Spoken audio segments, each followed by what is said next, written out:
in Turkey and Syria early this morning.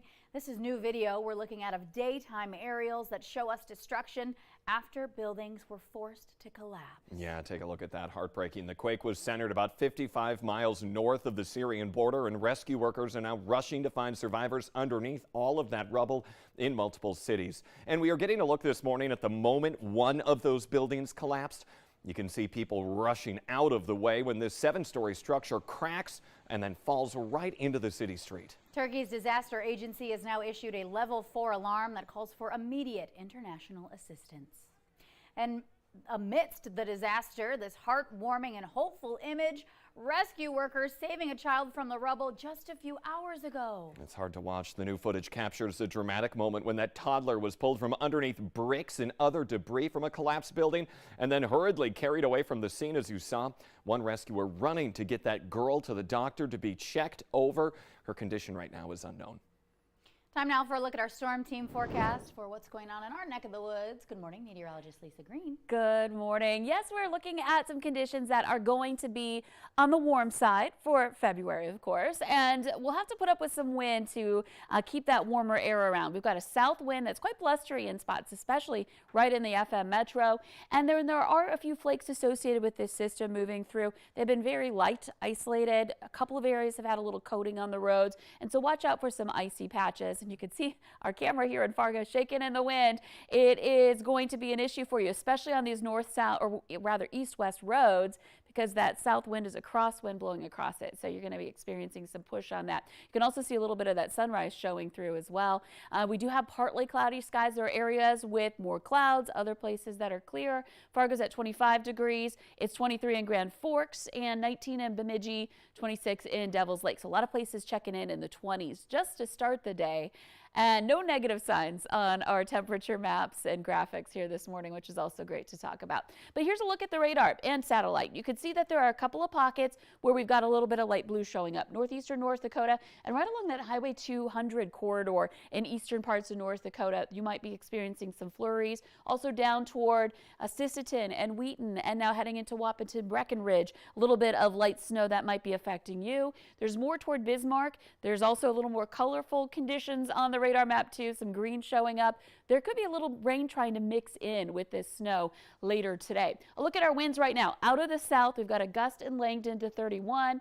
Fargo, that gust to 38 miles per hour out of the south. Fergus Falls gusting to 30 out of the southeast. So we've got these gusts getting into the 30s at times today. So a little windy out at the bus stop this morning, but not nearly as cold. This afternoon, heading home from school, we're looking at temperatures right around freezing or melting. And we're looking at that wind still out of the south-southwest at that point, not as intense, but eventually it turns to a northwesterly direction, picks back up again for tonight. So you'll have to watch out for that. And there could be a little bit of that light mix. Again, not a huge amount of precipitation, but it could be just enough to coat some of those roads out there here into very early Tuesday morning. But we stay mild through the week and beyond. So we are lucking out after what was a very cold week last week. Yeah, I'm looking for. We're both so excited about these warmer temperatures. Me too. Anyway. Should be pretty nice. Yeah. Thank you, Lisa. 6:54 right now. A heads up for parents and anyone who takes care of children. Minnesota says that cases of sextortion are up across the state and the region, with criminals targeting children for blackmail. The BCA is part of a news conference. It'll be happening later this morning, and will share advice on how to have crucial discussions with your young children. Police say criminals target children and teens and trick them into sharing explicit photos before then extorting them for money. Also today, the Minnesota House Ways and Means Committee will hear details of a bill authored by Moorhead Representative Heather Keeler that would appropriate money for several homeless service programs, including emergency services grants. A 65-year-old man is dead after a snowmobile crash in Staples, Minnesota. Officials say the tracks came off the snowmobile on Saturday and threw the victim from the sled. People were performing CPR when first responders arrived on the scene. However, that man later died. A 49-year-old woman and a 15-year-old boy are seriously injured after their snowmobile crashed into a tree. Sheriff's deputies say the 49-year-old woman left a trail on a curve Saturday morning near Nisswa, Minnesota, and hit the tree.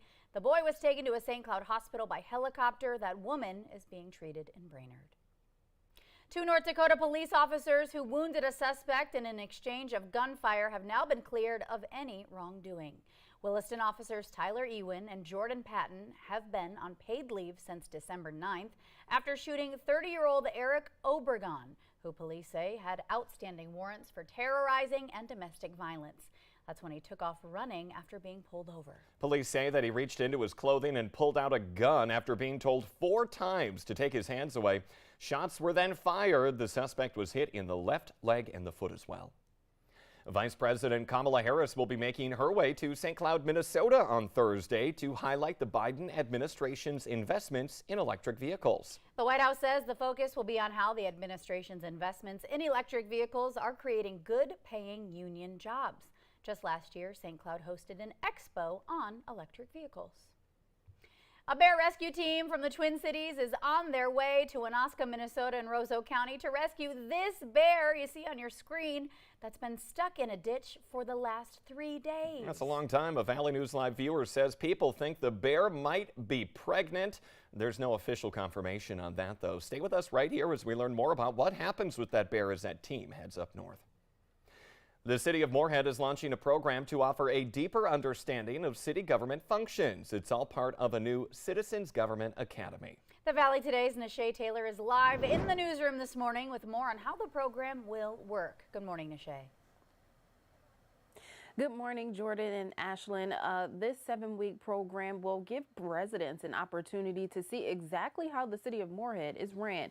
Now, the program will give participants an opportunity to explore a variety of areas such as city operations and policy making. City department leaders will also host discussions and activities to help provide the participants with a deeper understanding of those city functions.